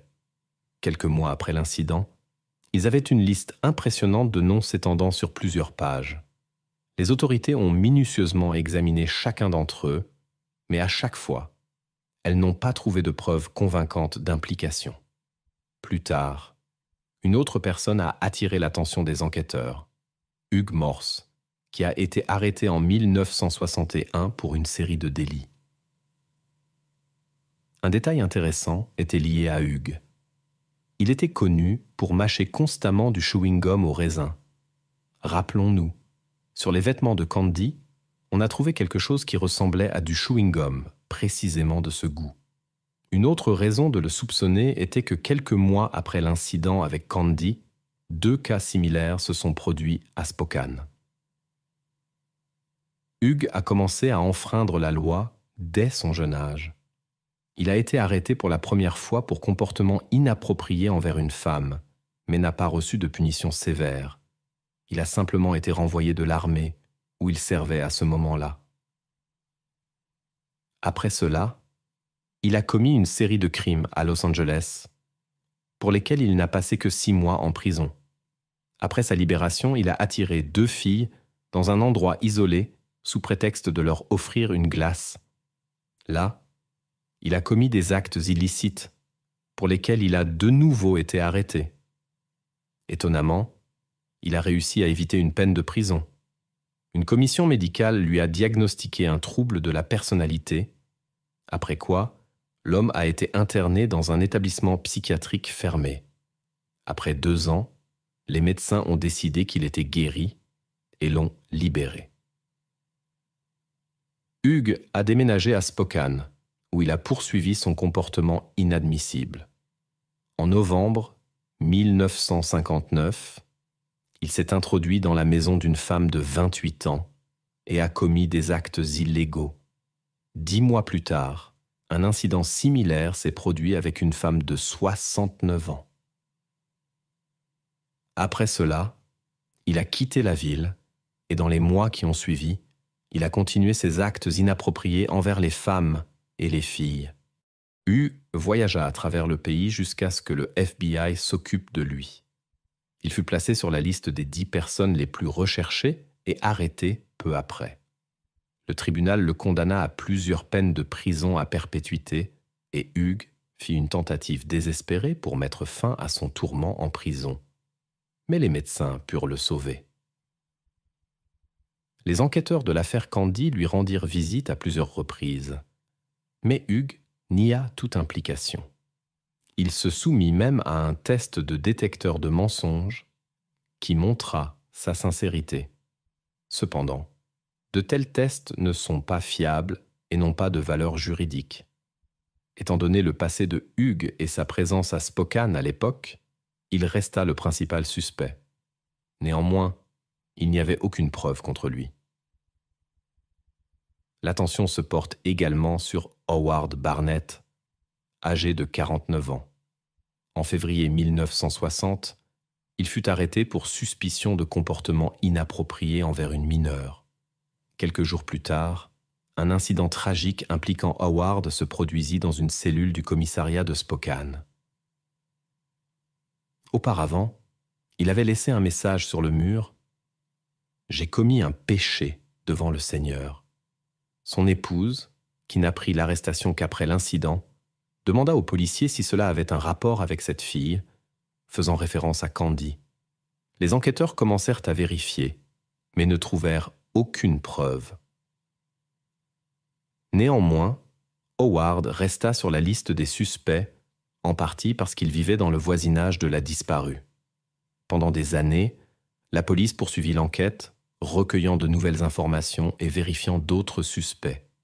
Un jour, une femme se présenta, affirmant avoir vu une voiture verte poursuivre la fillette le jour de la disparition de Candy. Les enquêteurs recherchèrent intensivement ce véhicule, mais sans succès. Dans les années qui suivirent, l'affaire revint à plusieurs reprises sur le devant de la scène pour les autorités judiciaires.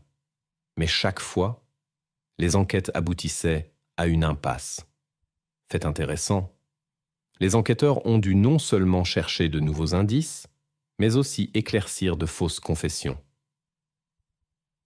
Tout au long de l'enquête, 13 personnes ont affirmé avoir été impliquées dans la disparition de Candy. Mais dans chaque cas, la police a conclu que ces personnes les induisaient en erreur. Aucune d'entre elles n'a pu fournir des informations que seul le véritable coupable connaîtrait, et au mieux, elles répétèrent des faits tirés d'articles de journaux. Étonnamment, ce phénomène est typique de nombreuses affaires sensationnelles. Des gens viennent à la police et assument la responsabilité d'actes qu'ils n'ont pas commis.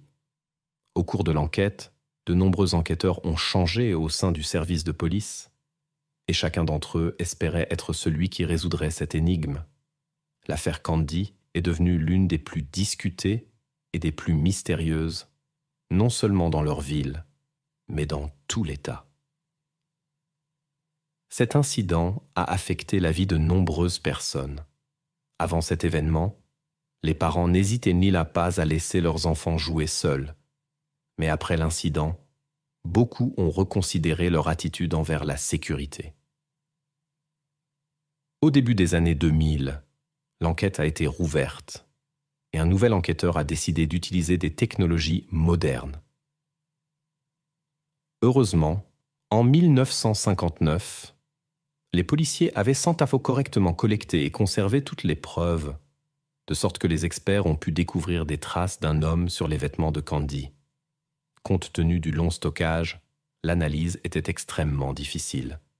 Néanmoins, après un travail méticuleux, les spécialistes ont réussi à créer un profil ADN qui a été immédiatement entré dans la base de données du FBI.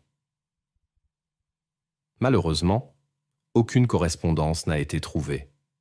Les enquêteurs ont également comparé le profil avec des échantillons de nombreux suspects, mais là aussi, ils n'ont pas eu de succès. Aucun d'entre eux n'était impliqué dans la disparition de Candy. Pendant toutes ces années, beaucoup étaient hors convaincus que Hugh Morse était impliqué dans cette affaire, mais les résultats de l'enquête ont montré sa non-implication. Par conséquent, l'enquête s'est de nouveau retrouvée dans une impasse. Les enquêteurs disposèrent de matériel génétique lié à l'incident impliquant Candy, Mais pendant longtemps, ils n'ont pas pu déterminer l'identité du propriétaire. La situation a changé en l'an 2021, lorsque l'affaire a été rouverte. Un nouvel enquêteur a décidé d'appliquer une méthode avancée d'analyse ADN, la généalogie génétique. Cette technologie avait aidé à résoudre de nombreuses affaires complexes et l'enquêteur espérait qu'elle contribuerait à conclure l'une des enquêtes les plus longues. Il s'est adressé à plusieurs laboratoires spécialisés, mais s'est heurté à un obstacle. Pour appliquer la méthode, il était nécessaire d'examiner l'échantillon d'ADN original. Les tentatives de le faire dans divers laboratoires se sont avérées infructueuses. Les experts ont conclu que l'échantillon était trop endommagé pour extraire les informations nécessaires. L'enquêteur a décidé de faire une dernière tentative et s'est adressé à un autre laboratoire. De manière inattendue pour lui-même, cela a conduit à une percée. Les spécialistes ont réussi à examiner l'échantillon avec un équipement de pointe et à créer le profil requis. Ensuite, ils ont chargé les données dans des bases de données génétiques et ont commencé à rechercher des parents éloignés du propriétaire de l'ADN. Dans un travail méticuleux, après avoir examiné des milliers de profils, ils ont réduit le cercle de recherche à une famille spécifique. Des analyses ultérieures ont montré que l'échantillon appartenait très probablement à l'un des 3 frères. Cependant, une difficulté est apparue. À ce moment-là, ils étaient malheureusement tous déjà décédés. Néanmoins, les chercheurs et les enquêteurs ont découvert que l'un des frères avait une fille et l'ont immédiatement contacté. La femme a été choquée par la supposition de la possible implication de son père dans l'incident avec Candy. Malgré le choc, elle a accepté sans hésitation d'aider à l'enquête. L'analyse génétique de la fille a montré une étroite parenté avec le matériel biologique trouvé sur les vêtements de Candy. Cette information est devenue la clé de l'enquête. Armés de nouvelles connaissances, les enquêteurs se sont adressés à un juge pour obtenir l'autorisation d'examiner la tombe de John Hoff, le père de la femme. 6 décennies après l'incident, l'identité de la personne impliquée a pu être établie. L'analyse ADN de John correspondait parfaitement aux preuves précédemment trouvées. Fait intéressant, les autorités avaient eu de nombreuses théories pendant toutes ces années, mais John Hoff n'avait jamais figuré parmi les suspects. L'enquête sur son passé a révélé sa participation à d'autres actes illicites. Au moment de la disparition de Candy, il avait 20 ans et vivait près de sa maison. John a effectué son service militaire dans une base proche de l'endroit où Candy disparue a été retrouvée. 2 ans plus tard, il a commis des actes illicites contre une femme, utilisant la violence physique et restreignant sa liberté. Heureusement, la victime a pu s'échapper. Pour ce délit, l'homme a été condamné à une courte peine de prison. Cet incident a conduit à son renvoi de l'armée. Après sa libération, John a fondé une famille et est devenu père de 4 enfants, 2 garçons et 2 filles. À partir de ce moment, il n'a plus attiré l'attention des autorités et a mené une vie normale. Mais il est maintenant clair que derrière cette façade se cachait un passé sombre dont personne ne se doutait depuis des années. Au cours de sa carrière, John a changé plusieurs fois d'emploi. Une fois, alors qu'il travaillait dans une entreprise d'emballage alimentaire, il a subi une grave blessure au visage due au contact avec des produits chimiques. Cette cicatrice est restée avec lui pour toujours. La vie de John s'est terminée en juin 1970, 11 ans après le tragique incident avec Candy. John a quitté ce monde de son plein gré, sans laisser d'explication pour son acte. Les enquêteurs ont également découvert que Candy le connaissait peut-être. Il s'est avéré que Candy était amie avec sa sœur cadette, qui avait alors 10 ans. Des années plus tard, la sœur de John a partagé avec les enquêteurs ses souvenirs de comment elle avait trouvé du réconfort dans les bras de son frère après la disparition de son ami, sans savoir qu'il était impliqué dans l'incident. Malheureusement, les parents de Candy n'ont pas vécu pour voir le moment où l'identité de l'auteur a été établie La mère de Candy est décédée en 2006 et son père, incapable de surmonter le chagrin, a quitté ce monde en 1963, 4 ans après la tragédie. Néanmoins, cette affaire a finalement été close et est devenue l'une des plus longues enquêtes de l'histoire. Pendant 62 ans, non seulement divers enquêteurs y ont travaillé, mais des générations entières d'agents des forces de l'ordre. Lors de la conférence de presse où la résolution de l'affaire a été annoncée, un seul officier était présent qui avait participé à l'enquête en 1959. Il a exprimé sa profonde gratitude pour le fait que le destin lui ait permis de vivre ce moment et de connaître la vérité. Quant à la fille de John, elle a d'abord refusé de croire que son père était impliqué dans cet terrible événement. Plus tard, en reconnaissant la vérité, la femme a décrit son père comme un monstre qui avait causé des dommages irréparables. Elle a également exprimé son regret qu'il n'ait pas eu à rendre des comptes de son vivant.